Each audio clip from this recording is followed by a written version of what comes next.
Anything burning? Or We can espouse some knowledge too. I know how to do that. Yes, you do.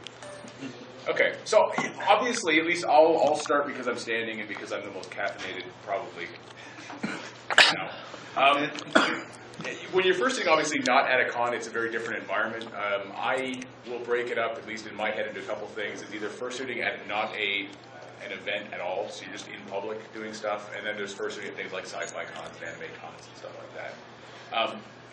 Cons in general, at least from my experience, I'll let these other guys talk to that as well, are a lot more friendly in general because they expect that kind of stuff. Of course, when you're out in public and you're not in anything that is planned necessarily, there are a lot of things to be wary of. Actually, I did one of these panels back in May, March or something like that at one of the cons in the southeast. And there's actually laws about being dressed up or concealing yourself in public in certain states. And so we got into that conversation around if you're going to do this idea of fursuiting just randomly out and walking up and down the streets. There are a few states in that area where that's actually illegal and cops will pull you over. So just walk you right. And that's the weird thing because we have very good intentions when we're doing this stuff, but we don't always remember and understand that if you aren't familiar with what we're doing and you see somebody out there doing this stuff, it may look a little bit suspicious. It may look cute, but it may be suspicious as well. At the Marriott last year, for those of you who don't know, after the first day that we were there, the hotel went to us and said, okay, yeah, we need you to make sure that none of your costumers wear their heads in the lobby. And we said, what? They said, well, apparently one of our guests is concerned that you guys may be terrorists underneath that costume, and we need to be able to see your face. So we blew her up. Yeah. Well, needless to say, that didn't fly very far, but nonetheless, they were trying, and very hard, to make sure that that rule was imposed. Yeah. So, anyways. I guess the biggest thing is that I've always found when you're talking... Oops, sorry. I think the biggest thing that you have to remember when you're getting outside the fandom is what your intention is. If you just want to just suit, you just want to, hey, I want a place that I can suit that isn't a con. There's a bunch of different reasons for doing that. The first one that I think a lot of us here, I know Kijani, Kodi, myself, Ithabise, I'm not sure about you, Axel, on this one, but we quite often will get out and do a lot of charity work and non-profit work. Stuff that has to do with just helping the community. It could just be something as simple as a parade. Maybe we just want to walk down the street with a group of people and say hello and whatever. Other people just want to do, as you were mentioning, like guerrilla fursuiting, which is sort of not in a gorilla suit, although it could be. But just getting out there and doing some basic stuff in public. I've seen less and less of that. Actually, that's just my experience. I mean, I've seen folks going out there and doing events, but they're more pre-set up in advance. You know, back in the day, was that Dane Cook line? The day was a Wednesday. Back in the day, maybe a lot of us used to go out and do that stuff. We just show up and go hang out downtown, take pictures, do things like that. I'm not seeing as many people doing that. That I would argue maybe isn't so bad, just because I'm seeing a lot of sensitivity in the community to just that kind of stuff. What I am seeing, which I think is very good, I always recommend to everybody, is make sure you call ahead or at least investigate wherever you're going to be doing your fursuiting beforehand. So if you are doing a public event, like a charity event, obviously, they know you're coming. They expect that you're there. You represent yourself. You represent the charity and all the other stuff. But bowling alleys and things like that. I live in Chicago, and we have a bowling meet every month at a bowling alley that is not very big, so it's kind of funny when we just overrun this thing. But they know we're there, they've got change space for us, and that's a very important thing. And a lot of times when, especially in certain random public appearances, you don't have that same sort of flexibility. You may run into people who you may not expect are going to be there, you may not know where your exits are, you may not be able to plan for weather and so forth. So, actually, you just started on the subject I was just about to bring up. I remember this from last year. That's the part I remember. Okay. There's a few things that you need to take into account when you're going to start into an unknown area. Okay. Obviously, if you're just going to walk into a park, well, a park in itself is usually pretty safe, but I can't emphasize this enough. I don't care where you're going. I don't care what you're doing. If you're not in the fandom, if you're not in a convention fursuiting, you need a spotter. Every single time. There is no exception to that rule. Yes. Even if you are the best suitor out there, I mean, I will never go out with a spotter. Kodi will never go out. I know you won't. Not anymore, I won't. On occasion. But, pardon me. Spotters are your friends, very much. Yeah. And a good spotter will actually be, as we've said in many other panels, will be as much of your performance as well to an outsider as yourself. I mean, if you're in a costume and you don't talk, because a lot of us don't talk, especially in public performance, which is a whole other subject in itself. But in general, in public performance, you will find that talking doesn't go over very well. People fixate on it. They don't care anymore about your character now. They just want to hear you speak again. So as a rule, even if you are a talking character, you might want to try breaking that rule when you're not in a fandom situation, just because it works out. I don't know. Would you agree with me on that? No, I would. I mean, I always find, again, I'm not trying to ruin people's characters. When I've seen talking characters, even at Disney World, I mean, they do talking characters at Disney World, which are pretty awesome, actually. But I find it detracts from the performance or changes the performance. And maybe that's good or bad. It depends on what you're trying to do. I find people get more, you lose that sense of magic if you're actually talking to somebody, because then you realize that's just a dude or a chick or somebody inside there now. Even if you're trying to do your best voice, which isn't always as good as we think it might be. But yeah. Anyways, so that gets back to the whole spotter situation. I won't dwell on this too much, but yeah, a good spotter is invaluable. It's as good as a good set of foot paws. I mean, honestly, you can't do it without a good spotter. And so just plan it. Just make sure that if you're going to go out somewhere, hey, can you spot for me? Hey, do you know the things to do with spotting? Do you know anything? Do you know the hand signals? Do you know, or like if I have to leave, I need to do this. If I got someone crazy on me, I need to do this. I'm going to do that and point at them. Get them off me. Make sure you speak for me. My character name is blah, because they might not know your character name. That's really embarrassing. You get out there and you're wearing some like random. Hey, it's you. Yeah, hey, random raccoon. It's like some kid walks up and what's his name? And you have to go. That's P-Dog. P-Dog would be like, it's Sally. Worst spotter ever. So that can be very good. Make sure you communicate with your spotter first off. Even at bowling events, we had that a couple of times. Obviously, when you go to things like a bowling arena or bowling alley, there's booze, and when there's booze, there's people who do weird things, and sometimes just having someone not in suit who can say, "Hey, stop beating him up." It's actually a felony. That kind of stuff. DUI. That's right. Yeah, we have the exact same thing actually in Vancouver. We have bowling meets every month as well, and we actually have people who are actual bouncers, if you will, because we have had issues with people coming over being too liquored up and grabbing someone, and it's happened to me actually. They'll just come up and just grab me and try and shove me against a wall or something just because they think it's funny. And yeah, it's nice to have that guy to step in that looks really, really like he's going to, break your face and, kind of tell you, no, stop it. But Don't tase me, bro. Like, don't tase me. So appropriate, even the right Tase person. you. Another important thing about spotters is they have to be prepared to answer the question, why are you guys here? Yes. That's a big one, because when you're out in public, walking the street or in a park, you're going to get that, because people don't see big fuzzy animal costumes out on the street every day. Is this the hotel? What are you guys doing here? Yeah, what are you guys doing here is a common question. Why are you here? Are you getting paid for this? What's going on? I don't understand. I wish. And, yeah, I wish. And, somebody broke a squeaker and made it walk around. Hi, Kita. How are you? Hello. Hi, Ty. Actually, there's two of our Vancouver students that go bowling every month, actually. Those are two guys that are regulars. See ya. Anyways, okay, so that leads in, so we covered the spotter. Again, can't stress that enough. Spotters are incredibly important. Second issue is more to do with where you are and what you're doing. Now, if you're going into a bowling alley is relatively safe compared to a lot of places you can go. It's controlled. It's controlled, yeah. At least then you know there's certain things about that place that you're going to know. You're going to know, first of all, they're probably going to put you in a corner because they don't necessarily want crazies around you, but that's bowling alley. I know that we always request a corner because it just makes more sense. We can sprawl out and we don't have to worry about the costumes taking too much room and hitting people and so on. Either way, you know that you're in a corner. If you go to a park, well, a little less controlled. If you somehow get permission, and I stress the idea of permission to be in a mall, again, permission, okay?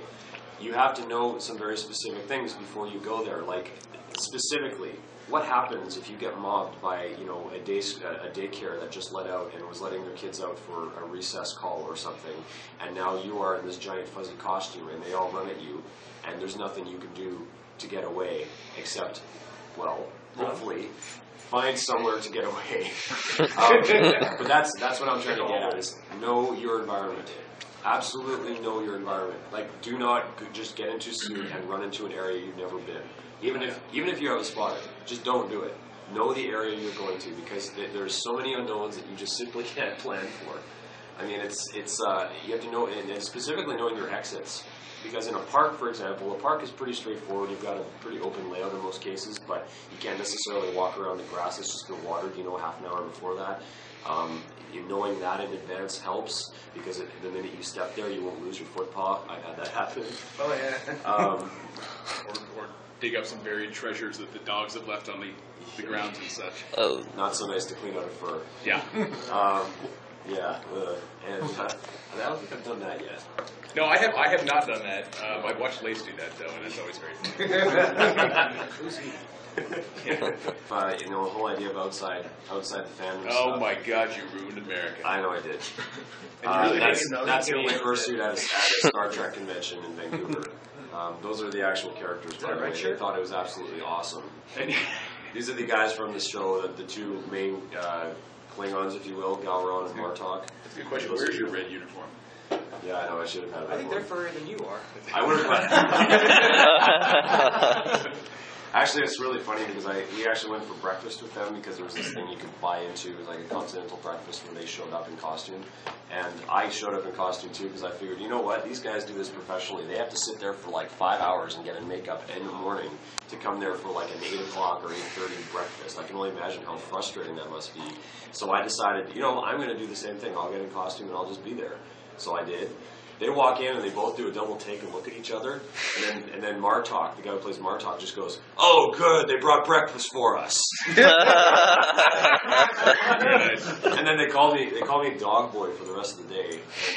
And they actually apologized to me about that later, because they're like, "Geez, I didn't know as I was starting when I said that." I'm like, "No, that's fine. Don't worry about it." I thought you were a wolf.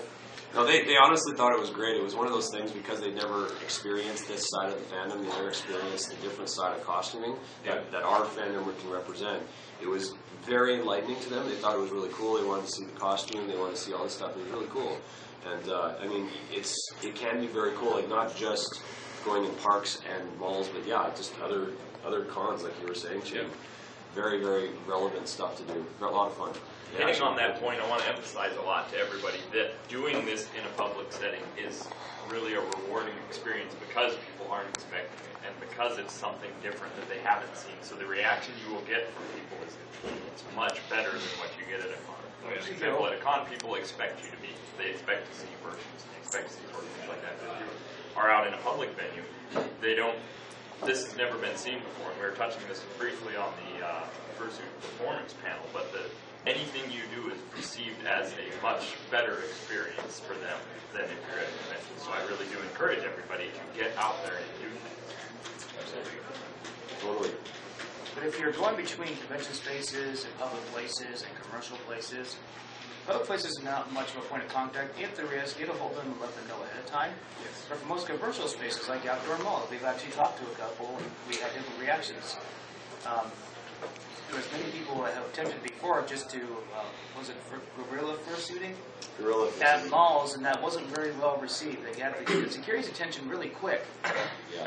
There's been times where we actually contacted a venue that said, sure, go ahead. Security still didn't get the message. But either way, keep an open mind as to what may happen when you go to a commercial setting, and just do your best you can to communicate with that venue that you would be there, get their permission. Have some kind of point of contact. If you're going out in the park and you may come up to the point where, hey, what are you guys doing here? It wouldn't hurt to have a couple fires out there. If all could help you, if it's a large park and there's going to be a lot of people over there, you may want to have a tent or some kind as a base. It's not always easy because it depends on who else is going with you. But it's always good to have a base of that. If you're out in the park and you start getting disoriented, it's easy to do depending on the suit that you're wearing. There's always a place to go back to and really be refreshing and so you can sit down. But the strongest point is if there's any point of contact, weapon involved, it always is a cover your ass kind of thing, but it's ever so very important. Especially if something does go awry, then you have their backing as well. The biggest things about malls and versus parks or something like that is that malls are considered private property, and most malls, especially indoor malls, have no mask policies, and they're very strict about that because you could be a terrorist or hold an AK-47 or something. So yeah, so you have to never ever go into a mall without permission. Well, it's not even just the terrorist thing. So at least in Chicago, if you think about it, I'm not turning this into a political discussion, but PETA, Greenpeace, all those other things, they go to demonstrations dressed as animals, and most people don't know furry versus you're going to go and throw crap on them and kick their cars. So obviously we're not doing that. But I mean, that's another consideration out there is a lot of the malls don't know what you're representing.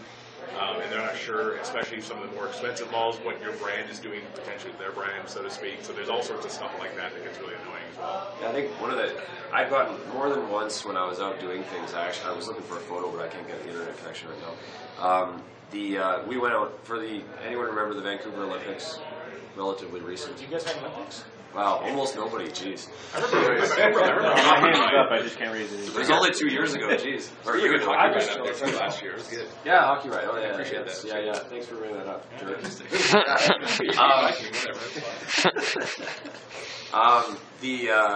It was quite interesting because we decided as a group to go out and do some, well, it was guerrilla fursuiting, although we knew the area because it was in downtown Vancouver and almost all of us knew the area quite well. But we had more spotters than we had people, or they would suit. But we had quite a few suitors. We had about 7 suitors, I think, at our peak at one point.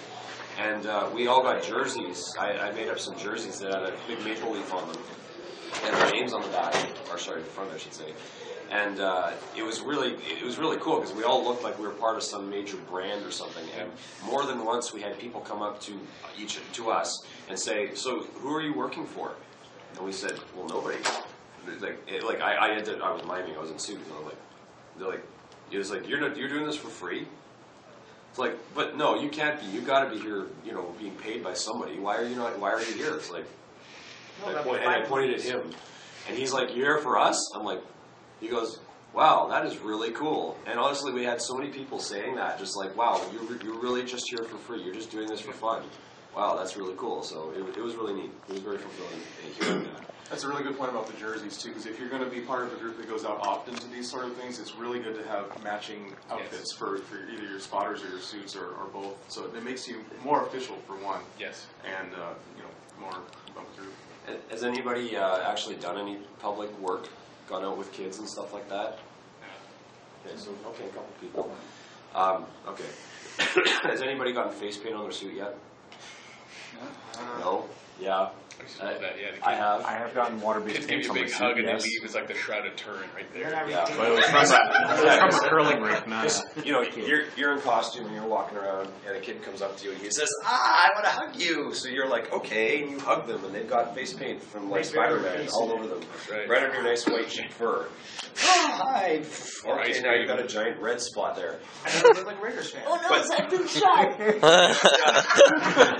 Oh, you got me, Spider-Man. Oh. No, I mean, you can imagine how much better that would be if you have something covering your fur. That in itself is a great reason for having a jersey. At an event this last year, it was for a children's hospital fundraiser. We were in a mascot tent getting changed because I'm part of a group actually in Vancouver that Kodi started. Then moved. Yeah, and then moved, so he's not there anymore. You should come back sometimes, bastard. Jeez. I know. Anyways, so we go out and do some of these events, and this is one of our bigger events in the year is this Children's Hospital fundraiser. So we're in there in this mascot tent, a couple of us getting ready for the early event, which not all of us were there for, and we're sitting here getting changed. I'm getting into Ioko, and I think Toron was getting into his character, and there's a couple people that were there, and these guys walk in, and you could tell they have never done any mascotting before because they walk in with this giant corporate style mascot bag. They drop it on the ground. And they start opening it up, and he's trying to figure out like what end he's supposed to hold on his head and like all this stuff. It's like, I just looked at it and said, I'm just going to take a stretch. You've never done this before. And this is a younger guy. He was probably about, I'm going to guess, 20 to 23, 24, pretty young. And so relative to, some of us that were there. And so he was like, yeah, man, I don't even know why I'm doing this. They just asked me to get in the costume. I thought it might be kind of fun. I don't really know if I'll enjoy it or not. And I looked at him and I said, dude, all it's going to take, all these kids that are around you, first of all, they're all going to want to punch you. So be aware of that. And that's a very valid point for everyone here to hear as well, because believe me, yes, you are a target. But those of you that don't want to run up and punch you and otherwise hurt you, because there's not many of those, but there's some, but the ones that don't, and there's a majority of this in this case, some of them will look at you, and they'll just give you this look, this glassy-eyed look like, wow, you just made my year. And I told him, I said, dude, you're going to see that, and you'll know exactly why you're doing this. And he says, okay. So we go out there, we do our thing, we come back, and he looked at me, he goes, dude, you were so right. He was just like, this is the coolest thing I've ever done. Honestly, I had no idea to expect what this was. And I said, dude, I'm really happy to hear you say that. That, if you've never experienced that, anyone in this room, I know everyone here has. I know they have. But I mean, it's just one of those things that it's very fulfilling to feel like you're making that much of a difference in somebody's life. I noticed it standing out on the street there, and you see people driving up, they got scowls on their face, but by the time they're passing you, they're actually smiling and waving and giggling. It's like honking at you, like magic. Right. But way to go! My favorite line for that is actually, regardless of what you're doing out there, if somebody is smiling by the time they've seen you and leaving, whether they're laughing with you or at you, at least they're laughing. And you brought that to them, one way or another. Think about it this way. I mean, you've all been driving, I'm sure, and someone cuts you off. All of a sudden, you get suddenly very pissed off at something very small. I mean, it's the same thing in the other direction. It's this minor event changes your perspective. So. Handbrake and just whipping around. But I guess that's the point. Something very simple, very small like that. If someone's having a really crummy day, they see something, just they forget it for a second, changes their mood, changes their experience, and so you cut them off. Then I go back and cut them off, and I'm like, see, I can do both.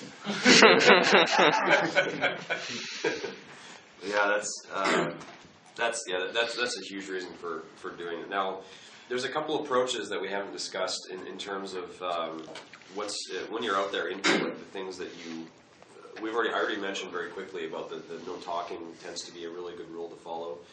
Again, this is completely up to you. You will have your own experiences with this, but I've never had talking go over very well, especially with kids. Oh man, yes. Especially, I've actually seen in public suited with static jaws. It actually really freaks people out to have a human voice coming out and the jaw not moving. Yeah. I've had that experience. Pardon me, I have a very rough voice too. Even if you have a moving jaw, like my character does, and I've tried the talking thing. And the minute I did, I just wanted to see, and I did. And all the kids were like, talk again! Do it again! I heard you talk! Oh, there's a person in there! And they say, oh, there's a person in there, because apparently speaking means a person. We expect a ghost. Open your mouth! Get in here, little boy! There's a number of different approaches. Oh, Axel, I love you, man. It's great. Anyways, I'm taking notes here. This is good. I like this. Because if you throw something, I'll be within range. If you don't hit him first. But anyway, so the talking issue is one. But there's a couple other things to keep in mind. Like, first of all, is your character friendly enough to be out in public? In the fandom, people are a little bit more open to the idea of maybe a first time personally made suit, things like that. Be aware that, even though most people will still give you a reaction, I've gotten the exact opposite reaction. Like, I was called Creepy Dolphin Man way too many times at my original suit. Well, that's a lot of teeth. Yeah. I just started getting I started getting a little frustrated once I realized that people were more fixated on the idea that this costume wasn't exactly what I wanted, so they started fixating more on the costume than they did on my performance. And so that was a little bit frustrating. I'm not saying that you shouldn't go try it, but I'd just be aware that the public's a little bit more it can go both ways. Sometimes they'll be just like, wow, I don't care what you are, that's incredible and really neat and I like it. And other people are like, I hate you and it doesn't matter what you're wearing. You know, you could be wearing the best suit ever and it doesn't matter. But it goes both ways. So, I mean, knowing your character, sorry, Axel, yes. I didn't mean to cut you off. Go ahead and finish your sentence, but No, it's fine. to cut off of the sidestep, but if you do purchase a costume, don't get the high school mascot style, the ones that are just looking completely mean. People are more receptive. Children are very receptive of that. A good performer might be able to negate that, but most children are just like, it looks like I'm a lion. I'm supposed to be representing my team. We're going to kick everyone's butt, so that I have that look on my face. But in the casual setting, that doesn't go over very well. Yeah, actually, well, that's It's gonna be, I'm gonna eat you. you focused my thought a lot better than I was able to. That actually is sort of what I meant. I'm sorry, but that happened to me when I was a kid. It didn't faze me from actually wanting to do it myself, but I was like, that really. Well, Stay away from that. Especially, I'm gonna stay below chin. Stay away from below chin level on this guy because he just like. well, unless you're doing something specifically geared towards that type of thing, like on Halloween, all bets are off. Go ahead and do whatever you're going to do. Yeah, but that's only one time a year. You're not going to have Yeah. a fursuit just to wear it one day in the year. What do you mean? Halloween's a week. What are you talking about? It's a week. Wait, It Halloween. is for me, anyway. Depends on where you are. Some places. I'm interested to know what some of the panelists say when they're asked in a public setting, why are you here? An example that I always found that works really well is, it's a hobby. This is a hobby. We make costumes in our spare time, or this is something we just do for fun. Those of us that are part of organizations will say, well, we actually do a lot of charity work and things on the side, so we just get out there and make people smile and that type of thing. It helps a lot to say I'm part of XYZ and I do this because of XYZ. That helps a lot, but if you don't have that, it's just as valid, really, to say, oh, it's a hobby. I just like character performance, or he likes character performance if it's your spotter speaking, because it should be your spotter speaking. You could turn around and say, why are you here? Yeah. Actually, I have used that one. That's right. I have used that one Answer a before. question with a question. People say, well, why are you here? It's like, I don't know, why are you here? Why aren't you in costume? Yeah, it's like, why are you in costume? Like, I'm in costume? It sounds like a bit of a silly answer, but that does sometimes work. So like the bowling thing, for example, we've had that happen before. People are like, what are you doing here? And the answer is, we're bowling. They kind of look weird, and that's the end of it. But People want to pigeonhole you. They want to put you into a category. So if you put them into the proper category, they'll just leave you alone, or they'll think it's neat. If they can't put you in a category, they'll just think it's something. See, the real reason that people don't admit to when they ask that question is, are you using that suit for sex, and why are you here with it? And that's because, unfortunately, that is a lot of people's public perception of our fandom. So Going up in an elevator 2 days ago, and her second sentence was, "Oh, I saw this episode of CSI." Oh God. You know what? I'm glad when people say that, because I look at them and say, have you seen the, in fact, I usually tell people, I said, have you seen the episode of CSI? They said, oh yeah, I think so. I said, okay, it's nothing like that. Yeah, that's exactly what I told her. I hope you found this informative. Thank you for coming. thank you guys.